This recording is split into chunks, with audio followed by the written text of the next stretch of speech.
सदाबहार सच्ची कहानियों पर आप सभी का स्वागत है। मेरे दहेज का सामान खरीदा जा रहा था। ये वाला सामान भी रखो, आज तुम्हारी शादी है तो कोई चीज आगे पीछे नहीं होनी चाहिए। मैं जो कमरे में दिल उदास किए बैठी थी, अपनी बहन की आवाज पर उकताकर उसे देखा, जो सिर्फ ना मुझसे बड़ी थी बल्कि शादीशुदा थी और अपने पूरे ससुराल वालों के साथ मेरी शादी में आई हुई थी। आज मेरी शादी थी। मेरा पति बहुत हैंडसम और बहुत ही खुश मिजाज और बातूनी आदमी था, लेकिन मैं फिर भी खुश नहीं हो पा रही थी। ना ही मुझ में वह जोश था जो हर उस लड़की में होता है जिस लड़की की शादी होने वाली हो। उसकी वजह सिर्फ और सिर्फ यही थी कि मेरी शादी गांव में हो रही थी। मेरी हमेशा से मेरे दिल की तमन्ना थी कि जिस तरह हम शहर में रहते हैं वैसे ही मेरी शादी भी शहर से हो जाए, जहाँ पर हर तरह की सुविधा हो। लेकिन अभी मेरी पढ़ाई पूरी हुई थी कि मम्मी पापा ने मेरा रिश्ता ढूंढना शुरू कर दिया और उनका रिश्ता मिल भी गया। वे लोग रिश्ता लेकर मेरे घर पर आ गए। लड़के का नाम रोहन था, जो अच्छा खासा खूबसूरत और प्यारा था। खाते पीते घर से था, हंसी मजाक भी करने वाला था, अच्छा लग रहा था। वह गांव से था। उनकी अपनी ढेर सारी जमीनें भी काफी थी, जिन्हें वे अपने भाइयों के साथ मिलकर संभाला करते थे। मम्मी पापा और भाइयों को वह लड़का, उसके घर वाले बहुत अच्छे लगे थे। तभी देखभाल कर मेरा रिश्ता रोहन के साथ तय कर दिया गया था और मुझसे एक बार भी नहीं पूछा गया था, ना ही मैंने रोहन को देखा था। वैसे तो मेरी जिंदगी का हर फैसला लेने का हक सिर्फ मेरे माँ बाप को ही था। एक दफा उन्हें पूछना तो चाहिए था कि मैं उन्हें बता पाती कि मुझे गांव में शादी ही नहीं करनी, मगर मेरे कहने की नौबत ही नहीं आई।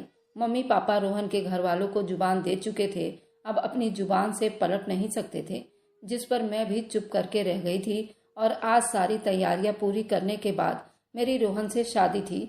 अपनी बहन के साथ मैं पार्लर गई हुई थी और वहां से सीधा हम बैंक्वेट हॉल पहुंच गए थे। फिर बारात के बाद मेरी शादी संपन्न होनी थी। खाने पीने में भी काफी अच्छा इंतजाम किया गया था। फिर मैं विदा होकर रोहन के घर, उसके गांव में आ गई थी। लेकिन मैंने अब तक रोहन को देखा तक नहीं था वह कैसा है, क्योंकि उसने अपने चेहरे पर सेहरा बांध रखा था, जिससे उसका जरा सा भी चेहरा नजर नहीं आ रहा था। लेकिन सबसे मुझे यही सुनने को मिला था, रोहन काफी प्यारा है और हैंडसम है और उसकी जोड़ी चांद सूरत की जोड़ी है। दिल से भगवान से यही प्रार्थना कर रही थी और अपने दिल के शक को मिटा रही थी। बहुत सारे उमंगे लेकर रोहन के साथ विदा होकर अपने ससुराल आई थी, जहां आते ही बैंक्वेट हॉल में मुझे बिठाकर मेरी और रोहन के साथ काफी सारे रस्में भी की गई थी। और उन रस्मों को पूरा होते होते भी रात के 11 बज गए थे। रस्में खत्म हो रही थी। रोहन उठकर अलग अपने दोस्तों के साथ चला गया, जबकि मेरी सास और बाकी सब मुझको रोहन के कमरे में ले गए, जहां दुल्हन का कमरा काफी सजा हुआ था।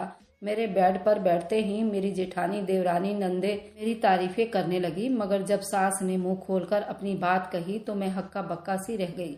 उनकी तरफ देखती रह गई कि जो सुना वही सही है, या फिर मेरे कानों का धोखा है, या फिर यूं ही मेरे कानों ने सुन लिया है, या मेरे कानों ने कुछ गलत सुना है। और मुझे ऐसा लगा क्योंकि मेरी सास ने बात ही कुछ ऐसी की थी। मैं हैरानी से पूरी आंखें खोलकर अपनी सास को देखती रह गई थी, जो बिना मेरी तरफ ध्यान दिए अपनी बात कह रही थी।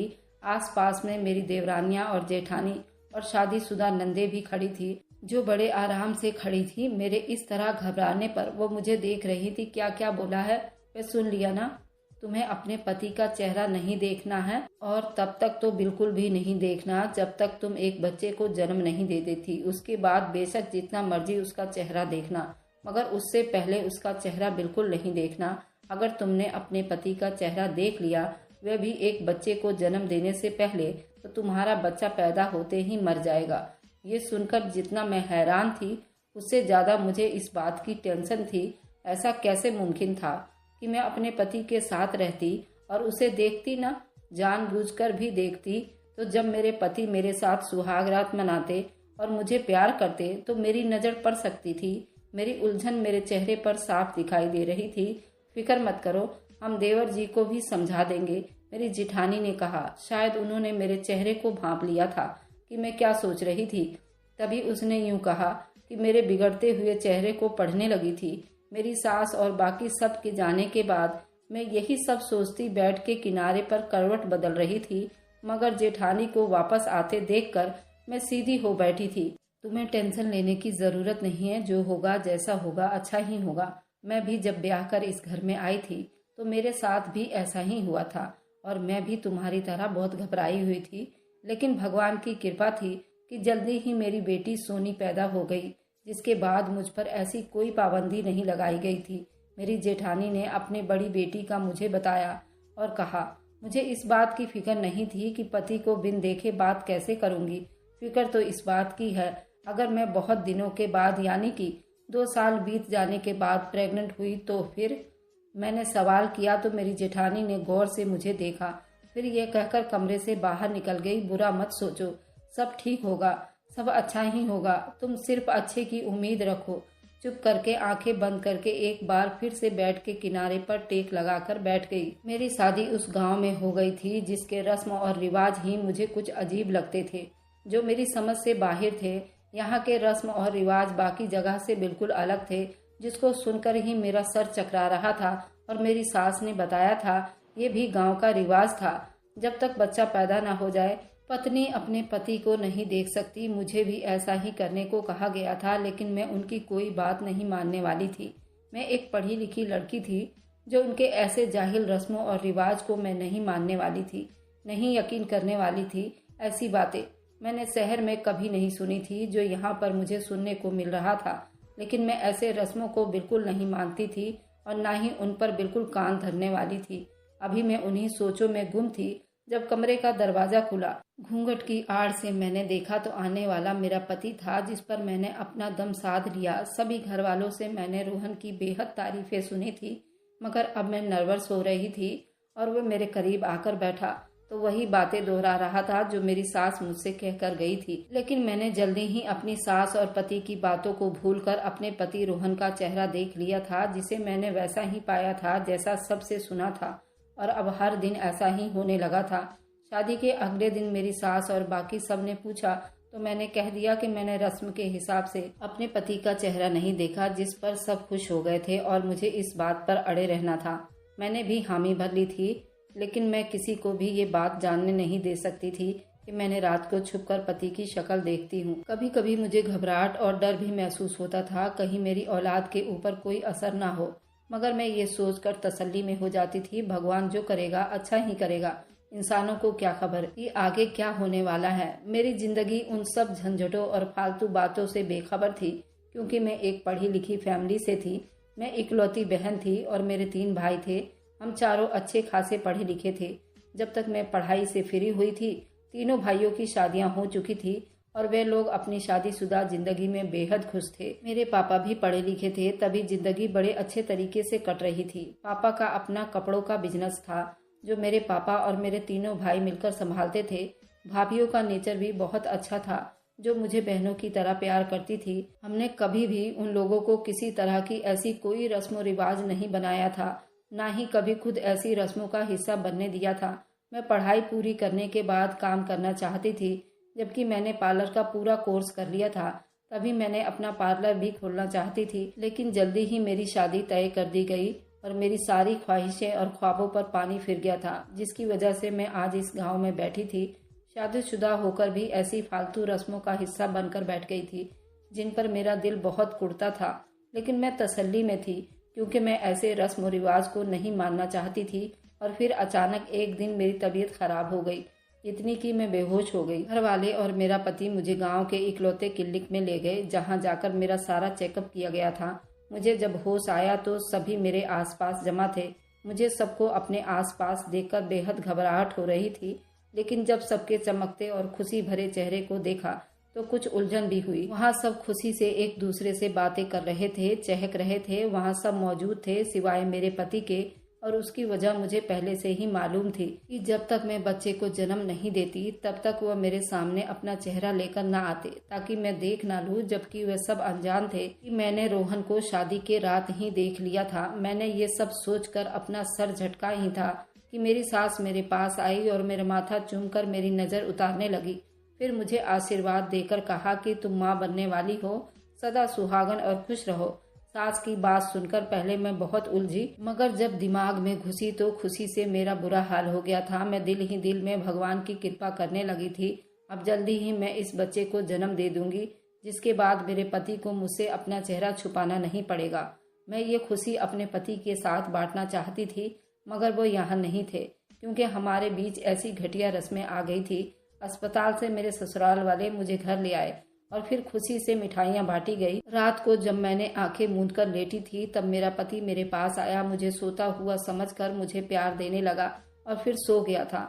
मैंने इतने में ही खुश थी। अब मेरा बहुत ख्याल रखा जा रहा था। मेरा पति बहुत ही धार्मिक इंसान था। वह पूजा पाठ एक भी नहीं छोड़ता था। मैं प्रेग्नेंट हो चुकी थी। अब छुप कर पति को रात को देखती थी, जो भगवान के दरबार में भगवान से माफिया मांगता रहता था और कहता था मैंने यह औलाद की लालच में किया है।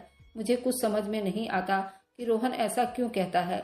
और यह सिर्फ एक दिन की बात नहीं थी, बल्कि वह रोज ही ऐसा करता था। वह क्यों ऐसा करता था, इस बात की मुझे समझ नहीं आई थी, क्योंकि ऐसा तब से शुरू हुआ था जब से मैं प्रेग्नेंट हुई थी। उससे पहले ऐसा कुछ भी नहीं था। ना ही वह यूं रोकर भगवान से माफिया मांगता था, बल्कि ये सब मेरे प्रेग्नेंट होने के बाद से ही शुरू हुआ था। मुझे अब डर लगने लगा था, कहीं मेरे पति को पता तो नहीं लग गया है कि मैंने उसे चुपके से देख लिया है। और अब से नहीं, बल्कि शादी के रात से ही। कहीं मेरा बच्चा मेरी सास के कहे गए बातों के हिसाब से पैदा न हो जाए। मैं अब बहुत ज्यादा घबराने लगी थी। मुझे हमेशा से ऐसी बातें बहुत खराब लगती थी जिन्हें मैं यकीन नहीं रखती थी, लेकिन अब मुझे बहुत डर महसूस होने लगा था, कहीं मेरे साथ ऐसी अनहोनी ना हो जाए। मेरा बच्चा जैसे सास ने बोला था वैसा ना हो जाए। मैं डर गई थी और हर वक्त डर में रहने लगी थी। मुझ में इतनी हिम्मत नहीं थी कि मैं अपने पति से कुछ पूछ सकती, क्योंकि मुझे डर था आगे से उसने भी मुझसे सवाल कर लिया, तुम्हें मना करने के बाद भी मुझे क्यों देखा, तो मैं आगे से क्या जवाब दूंगी। बस यही सब सोचकर मैं चुप थी। वक्त यूं ही बीतने के साथ साथ मेरे दिमाग में अजीब अजीब से सोच आने लगी थी, जिनको मैं चाह कर भी झटक नहीं पाती थी। वक्त धीरे धीरे बीतने लगा था, लेकिन मेरे पति का यह रोज की आदत बन गया था। अब मेरी परेशानी कोई हद नहीं थी और मैं पहले से भी ज्यादा चुप हो गई थी। लेकिन मैंने किसी को भी अभी तक पता नहीं लगने दिया था कि मैंने बच्चे की पैदाइश से पहले ही मैंने उनकी रस्मों को तोड़ चुकी हूँ।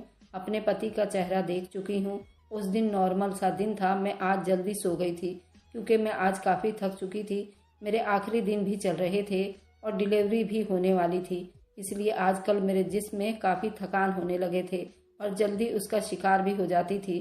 अभी मुझे सोए हुए कुछ ही देर बीते थे जब अचानक मेरी आवाज़ किसी के रोने की आवाज़ से खुली। मैंने दाएं तरफ गर्दन मोड़कर देखा तो रोहन के फेस से टकराई, जो भगवान के दरबार में माफिया मांग रहा था। हमेशा की तरह आज भी यही कह रहा था कि मैंने अपने आने वाले औलाद के लिए ये सब किया है। उसे नहीं पता था कि मैं जाग गई हूँ। आज मेरे सब्र का बांध टूट चुका था और आज मैं यूं ही नहीं सोने वाली थी। तभी मैंने एक झटके से उठकर बैठ गई और चीख कर कहा, ऐसा क्या कर दिया है आपने, जो यूं रो रो कर भगवान से माफिया मांग रहे थे। मेरे गुस्से भरे अंदाज पर रोहन मेरी तरफ देखा, लेकिन मैंने अपने निगाहों को पलट चुकी थी ताकि उससे यही लगे कि मैंने उसे नहीं देखा। कुछ नहीं, मैं बस यूं ही भगवान से अपने लिए प्रार्थना कर रहा हूँ, तुम सो जाओ। रोहन नॉर्मल से अंदाज में कहकर अपनी साइड पर लेट गया और करवट बदलकर सो गया। मगर कल भी उसकी रोने की आवाज सुनी थी। ऐसा क्या हुआ है, आपने जो भगवान से माफिया मांगते रहते हो? मैं शक के मारे चुप नहीं हो पा रही थी। रोहन ने कहा, कुछ नहीं, फिर बहस किस बात की है, चुपचाप सो जाओ।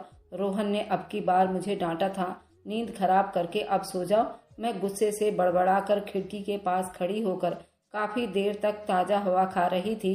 उस सब के बारे में सोचने लगी। जब कोई जवाब न मिला तो थक हार कर जाकर अपनी जगह पर लेट गई। जल्दी ही नींद की लपेट में आ गई थी। उस रात के बाद से मैंने रोहन से कुछ भी पूछना छोड़ दिया था और अब एक आम सा दिन था।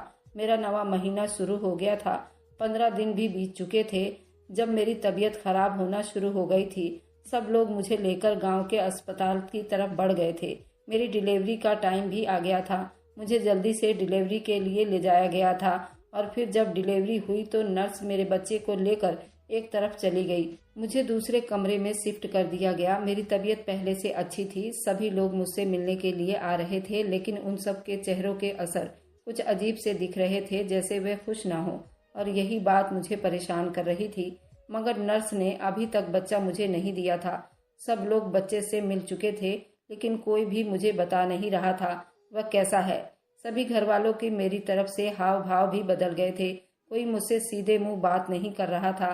सभी घर वालों के चेहरे गुस्से में दिख रहे थे। जब सभी घर वालों के बाहर निकल जाने के बाद मैंने नर्स से अपने बच्चे के बारे में पूछा और नर्स को अपने बच्चे को मेरे पास लाने को कहा। जब मैंने अपने बच्चे की शक्ल देखी तो मेरे पैरों तले से जमीन निकल गई और समझ गई कि पति को किस चीज की शराब लगी है। और मुझे पता चल गया कि पति किस चीज की माफिया मांगता था, क्योंकि औलाद के लिए उसने किसी गरीब पर जुल्म किया होगा, तभी उसकी औलाद ऐसी पैदा हुई थी। मेरा बच्चा नॉर्मल नहीं था, बल्कि एक स्पेशल चाइल्ड था जिसकी आंखें खराब थी और चेहरा किसी जानवर की तरह था और उसके हाथ पैर इंसान की तरह था। उसे देखकर मेरे दिल को धक्का सा लगा था, क्योंकि ऐसा कुछ तो मैंने सोचा भी नहीं था। मेरी आंखों से लगातार आंसू बहने लगे थे। मेरे पति के द्वारा किए गए पाप की सजा मुझे क्यों मिल रही थी? हर बार चेकअप करवाने के बाद मेरी डॉक्टर यही कहती थी कि बच्चा बिल्कुल ठीक है और उसकी ग्रोथ भी बिल्कुल अच्छी है और ये बच्चा लड़का होगा। ऐसा ही था, मेरा लड़का पैदा हुआ था, मगर ये बच्चा नॉर्मल नहीं था। मैंने बच्चे को गोद में लिए बिना ही मैंने फूट फूट कर रोना शुरू कर दिया था। एक तरफ मुझे लग रहा था ये सब मेरी वजह से ही हुआ है। ना ही मैं अपनी सास के खिलाफ जाती और ना ही उनकी रिवाज तोड़ती, ना शादी के रात को लेकर आज तक अपने पति का चेहरा देखती, ना ही मेरा बच्चा इस तरीके का पैदा होता।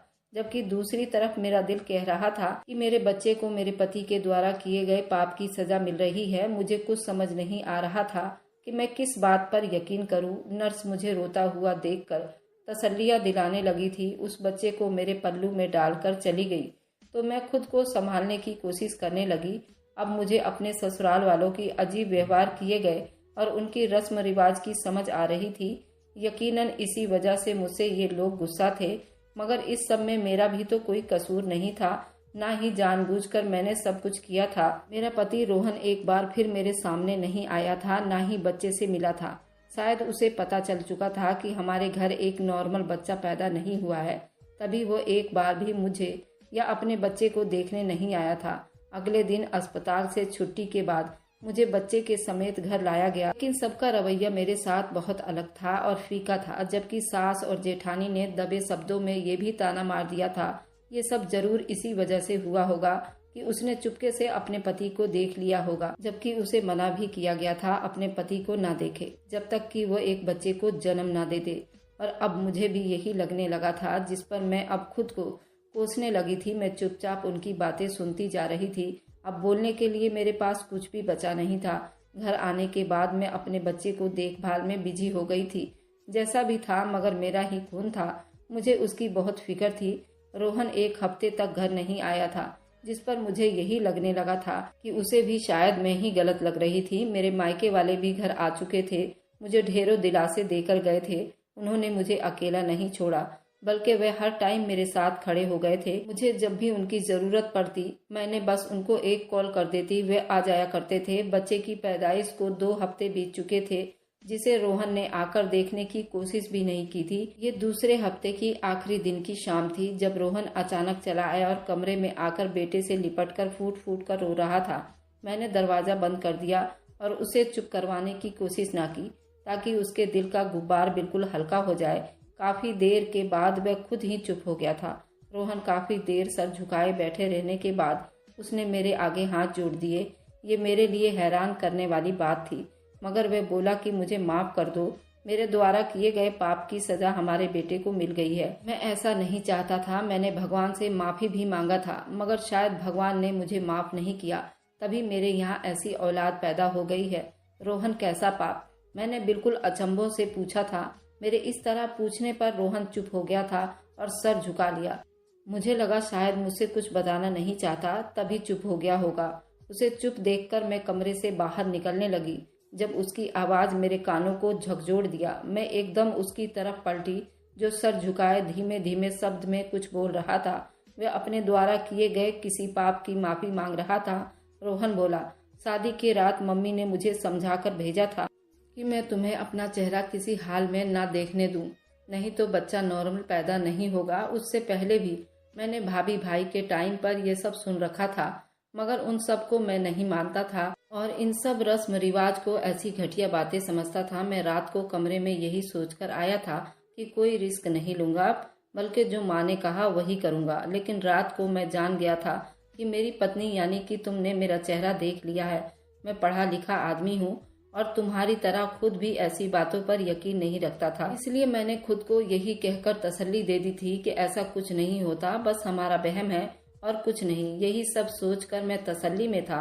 तुम रोज रात को मुझे देखती हो, ये बात अच्छे से जानता था और मैंने किसी और को भी न बताया इस बारे में, और मैं किसी और को बताना भी नहीं चाहता था।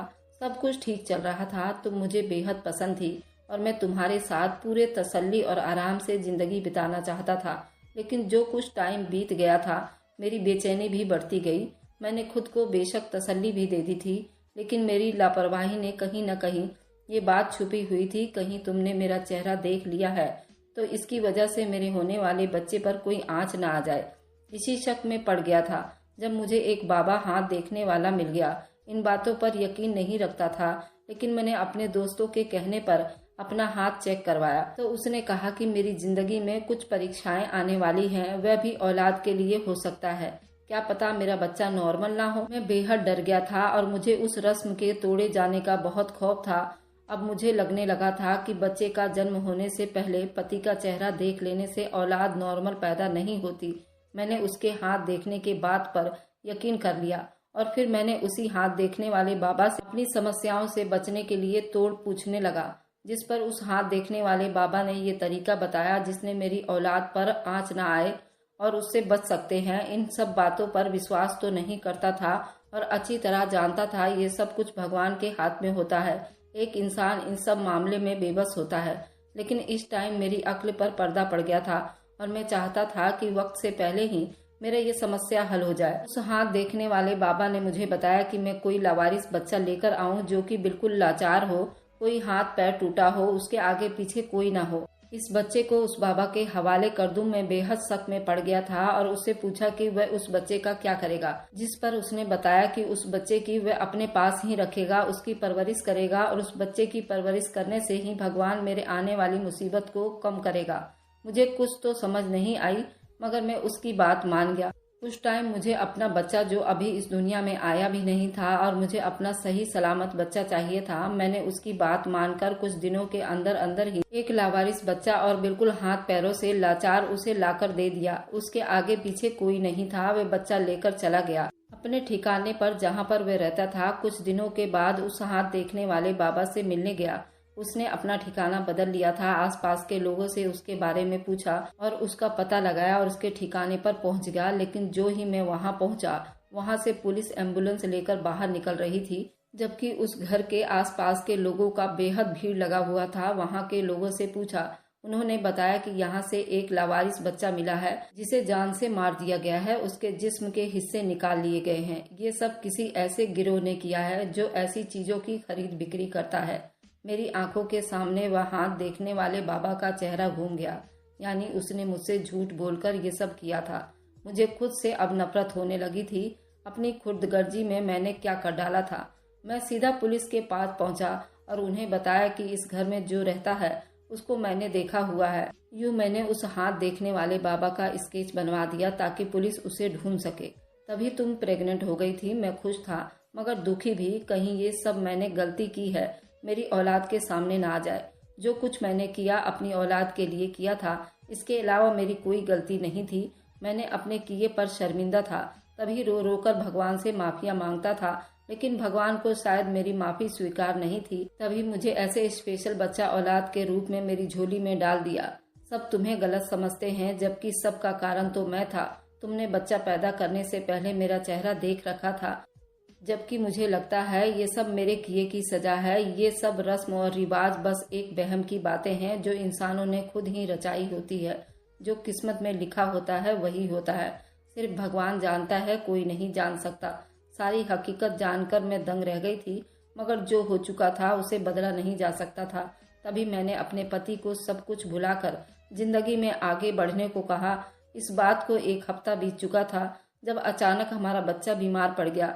उसे खून की कमी हो गई थी। हम हॉस्पिटल उसे चेकअप करवाने गए थे ताकि अपना खून दे सके, मगर जो हकीकत सामने आई उसने हमारी हस्ती भुला दी। खून का टेस्ट करवाते टाइम बच्चे का डीएनए टेस्ट भी करवाया। ये हमारे डीएनए के साथ मैच नहीं हुआ था। इसका मतलब ये था ये बच्चा हमारा नहीं था। मेरे ससुराल वाले ने अस्पताल में बवाल मचा दिया। उनके साथ धोखा हुआ है। अस्पताल के सीनियर डॉक्टर को बुलाकर उस दिन पैदा होने वाले सभी बच्चों की लिस्ट बनाई गई। फिर बारी बारी सब माँ बाप को बच्चे समेत बुलाया गया जो उस दिन अस्पताल में पैदा हुए थे। कल 8 बजे तक 14 बच्चों का डीएनए टेस्ट कराया गया और हमारे डीएनए से मैच कराए गए और सबको सारी रिपोर्ट दिखाया गया।